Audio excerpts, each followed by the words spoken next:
Welcome, welcome. Come on in, get comfortable. You know, there's something about a landscape covered in fresh snow. It's quiet, beautiful even. It really is that sort of pristine calm. Exactly. But that same quiet, that same peaceful look, sometimes it hides something. Yeah. Well, something genuinely unsettling, that deep chill. It's often in those moments, you know, when you're isolated, maybe vulnerable, that your sense of security can just break apart. Absolutely. When the elements mix with that isolation. So today we're going to share 3 stories with you. These are real-life accounts, seriously disturbing ones, actually. Yeah. They come from a popular YouTube channel, one known for telling these true, often chilling events. Right. Our plan is really just to tell these stories, walk through the details, the scary twists and turns in each one. Yeah. We want to explore what makes them so terrifying and how that feeling of safety we rely on can just vanish. And these aren't just ghost stories, are they? Yeah. They're real insights into how fear works, especially when you're alone, cut off, maybe in bad weather, how unpredictably things can turn. Yeah, exactly. It's about what happens when the familiar becomes frightening. That psychological shift. Okay, let's start with the first story. This one happened at a remote cabin in Vermont. Okay. So picture this. Our narrator, he and his girlfriend Jenny, they drive like 5 hours to get to this little cabin her family owns near a ski resort in Vermont. Long drive. Yeah, and the last part, like half an hour, is on this really windy, isolated road, super secluded. Right. He notices driveways sometimes, but a lot of them are sort of blocked by trees, and there are no tire tracks in the snow. Seems like nobody's home. Unoccupied. Jenny tells him, yeah, lots of out-of-state owners like her family. They only come up sometimes. Makes sense.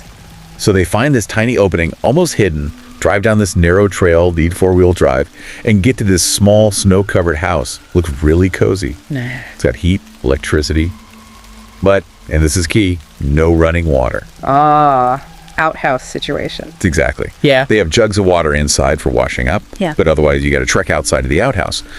The first night, it's snowing, and he just, pees off the deck. Avoids the trip. Right. So, next morning, they're up early to hit the slopes. Fresh powder. He heads out to the outhouse, Okay. and on the way, he spots something. Footprints Yeah. in the fresh snow. Big ones. He can't quite tell if they're boots or maybe animal tracks. Ambiguous. Yeah. He follows them a bit. They go right around the house and then lead off into the woods. He calls Jenny over. She takes a look and says, probably just a black bear. Says they're common around there. A rational explanation. So they kind of shrug it off, head out skiing for the day. Right. Put it out of mind. They have a great day, grab dinner, and head back to the cabin. It's pitch black again by then and snowing. Hard. Set in the scene again. They get a fire going, put on some music, like loud music, start having some drinks, relaxing. Eventually, nature calls again. He needs the outhouse. So he bundles up, runs out into the storm, slams the outhouse door shut behind him against the wind and snow. Okay. Now, the music from the house is blasting, but even over that, he hears it, clear as day, a crunching sound of footsteps in the snow, passing right by the outhouse. Oh, wow. Not Jenny. Definitely not Jenny. He yells her name. Nothing. The footsteps just walk away. He pulls out his phone, tries to text her, "Are you outside?" Yeah. But the reception's terrible. The message just hangs there, pending. Cut off. That isolation factor again? Exactly.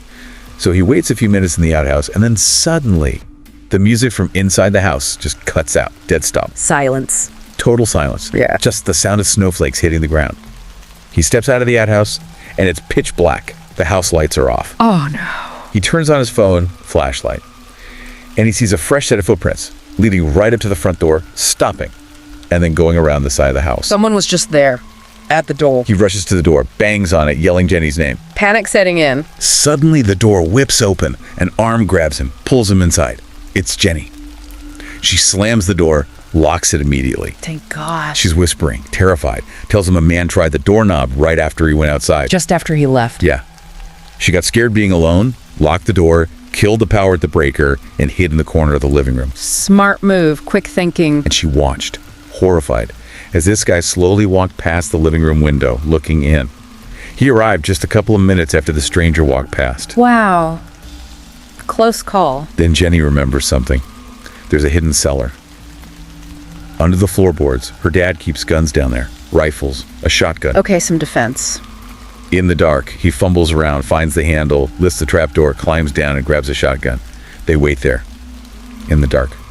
too scared to turn the lights back on. Just listening. Closest neighbors are miles away, she says, and probably not even there anyway. It's just silent again, except for the snow falling. Until they hear it again. Oh, God. It's that same sickening crunch of footsteps outside. In the snow. They came back. He takes the shotgun, marches to the front door, throws it open, fires 3 shots straight up into the air, screaming at the top of his lungs. Warning shots. Trying to scare them off. And the footsteps just vanish. They figure the person must have bolted. The sound of the shots probably covered their escape. Hopefully. They don't sleep. They leave first thing the next morning. Jenny's dad told them to get out of there. That night just becomes this horrible, stark memory. Unbelievable. That isolation, it starts as peace and just flips into a trap, doesn't it? Completely. The cozy cabin becomes the most dangerous place imaginable. And what about him initially thinking the footprints were a bear? Is that typical? Oh, absolutely. It's that normalcy bias we talked about. Our brains desperately want things to be normal, non-threatening, especially in a place we associate with safety or relaxation, like a vacation cabin. So you dismiss the weird thing. Exactly. You look for the most mundane explanation first. A bear. Common in Vermont. Okay, must be a bear. It takes overwhelming evidence, like hearing footsteps when your partner is inside, to break that bias. And then the fear is immediate. Right. And that sense of control just evaporates when you realize help is far away. You're on your own. It triggers that primal fight or flight, grab the shotgun, fire warning shots, pure survival instinct. Chilling. Okay, let's shift gears, different location. Our next story comes from England. This is during the winter of 2018. Remember the beast from the east? Heavy snow everywhere. I remember that. Yeah. So the narrator here is 16. He's faked being sick to get out of a family trip, wants the house to himself. Classic teenager move. Right. So he's home alone, dusk is falling, he gets hungry, decides to walk down to the village for fish and chips. Okay. His route takes him down this narrow path, they call it a snicket over there, like an alleyway lined with trees. Some parts are lit by street lamps, some aren't. Got it. A bit eerie already. He gets his food, starts walking back. He's about halfway down the snicket when he hears something off to his right in the trees. Twig snaps. He looks quickly, sees nothing. Heart starts pounding a bit, but he tells himself, probably just an animal. A fox, maybe. Again, rationalizing. Then he hears it again. 2 snaps. Quick succession. Now he's properly scared. Starts walking faster. Adrenaline kicking in. He gets to the last stretch of the snicket, and this part is pitch black. The street lamp bulb blew months ago. Council never fixed it. Typical. Of course. He's annoyed, a bit worried, just pushing on through the dark. And then he hears it. Not twigs anymore. What is it? Crunching, like footsteps in the snow behind him. He stops, turns around, and his blood just runs cold. Oh, man. Back where the light was, further down the snicket, he sees it. A black figure, silhouetted, and it's running. Straight at him. No. Full pursuit. He doesn't think. Just turns and sprints. Full tilt through the snow, bursts out of the snicket, runs the last maybe 10 meters to his front door. Oh, go. Fumbling with his keys, jams it in the lock, throws himself inside, slams the door, locks it tight. Heart pounding out of his chest. He peeks through the window in the door. Nothing. Street's empty. Okay, he made it inside. Safe. You'd think so. But the fear, the paranoia, it doesn't just go away. He stays up late, watching TV, jumpy. Can't relax. Understandable. Then, close to midnight, his dog starts going crazy. What? Barking, scratching like mad at the back door. Back door. He says he kind of knew deep down what she was barking at, but he didn't want to believe it. He goes to the back door, looks out, but it's too dark to see anything. Right. He works up the nerve, flicks on the back garden light, looks out, nothing. Garden's empty, undisturbed snow. Okay. So maybe the dog just heard something. He tries to calm the dog down, drags her away, goes back to the living room, but something's nagging him. Something feels off. He keeps thinking about the garden being undisturbed, except for his own footprints, leading to the back door. From when he came home earlier. Wait a minute. And then it hits him. I came in the front door. Oh my God. No. He feels ice in his veins, walks slowly towards the back door, feels a cold draft. He gets there and just stops dead. The back door.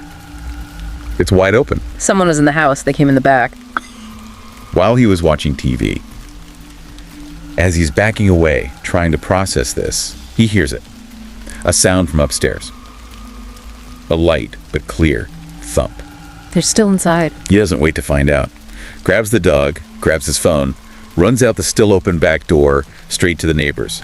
Rings their doorbell like a maniac until they finally open up, angry about being woken. Good move. Get out. Get help. He calls the police. Because of the heavy snow, it takes them like 40 minutes to get there. Agonizing wait. They search the house top to bottom, find nothing inside, nobody's there now. Okay. But the neighbors have CCTV. It covers the back garden. The police check it. The footage shows it. A figure running flat out, straight out of the back door, just moments after he ran out to the neighbors. The figure hops the fence at the end of the garden, disappears into the woods behind the house. Unbelievable. So close. He says he still lives with that feeling, knowing that person got into his house, that they're still out there, and they know where he lives. That is terrifying. The chase is bad enough, but the realization that your safe space, your home, was breached. Yeah, that's the real horror, isn't it? The violation. Absolutely. It taps into something called ontological security. It's our basic, fundamental need to feel that the world, and especially our home, is predictable and safe. And when that's broken, It shatters everything. It's not just about fear of the person coming back, although that's huge. It's that your core sense of safety in the world is damaged. Your home feels contaminated, unsafe. causes lasting anxiety, I imagine. Definitely. Hypervigilance, trouble sleeping, constantly feeling on edge in the one place you should feel most secure. It's a deep psychological wound, turning your sanctuary into a source of dread. It's hard to even imagine recovering fully from that. Okay, one last story for you today. This one involves a son checking on his elderly, blind father during another winter storm. Heavy snow falling again. Okay, vulnerable person involved. Yeah. The narrator is 26. His dad lives alone in a one-story condo, maybe 10 minutes away.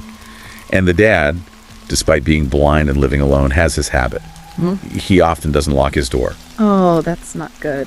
Especially given his situation. Right. The son's told him again and again, so the son decides to call, check in. He calls his dad's landline. The dad prefers it over the smartphone the son got him. But it just rings and rings, goes straight to voicemail. Multiple times. Worrying. He calls his sister Katie. She says no, dad wasn't planning on going anywhere in this weather. Now the son's really concerned. Gets in his car, starts driving over there. The roads are terrible, barely anyone else out. Understandable urgency. He pulls up to his dad's condo complex. Yeah. And he sees footprints in the snow, leading to and from his dad's front door. Looks like maybe his dad did go out and just got back. Okay, maybe he just missed his call. He goes up and knocks on the door, calls out, "Dad, it's me." After a few seconds, the next door neighbor, an older lady named Hannah Laura, opens her door. She smiles and says, "Oh, her husband just gave his dad a ride to the store a few minutes ago." Ah, okay. So he is out. That explains the calls. Right. The son figures, okay, I'll just let myself in and wait for him. He tries the doorknob and clicks open. Unlocked. Again. Ugh. Despite everything, he sighs, goes inside, shuts the door behind him, and then he stops. He notices something on the wood floor. Melted snow tracks, leading from the entryway, past the living room, towards the little hallway that goes to his dad's bedroom. Wait, if his dad just left, who made those tracks? Exactly his thought. He calls out, "Dad!" Louder this time, no answer.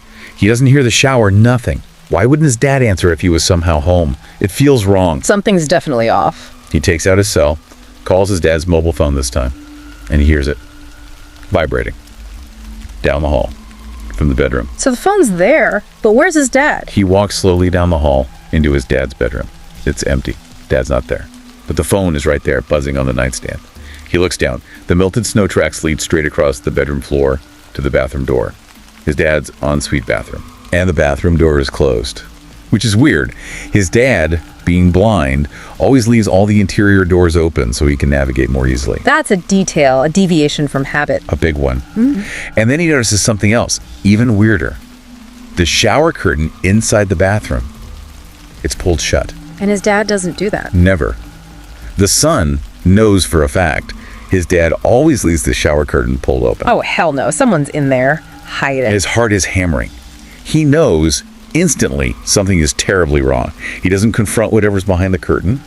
Instead, he slowly backs out of the bedroom, closes the bathroom door quietly, walks quickly back to the front of the condo, shuts the main entrance door, stands right there by the only way in or out, Yeah. and calls 911. Smart move. Containment. Don't engage alone. Call for backup. The police, maybe because of the situation, arrive incredibly quickly despite the snow. He explains quickly. They don't hesitate. Go straight down the hall to the dad's bedroom, open the bathroom door, and they find a man sitting on the edge of the bathtub, hands in the air.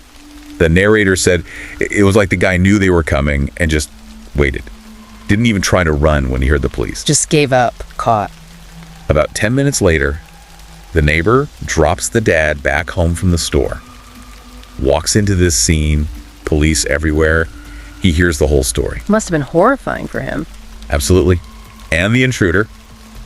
Turns out he lived just a few condos down in the same complex. A neighbor.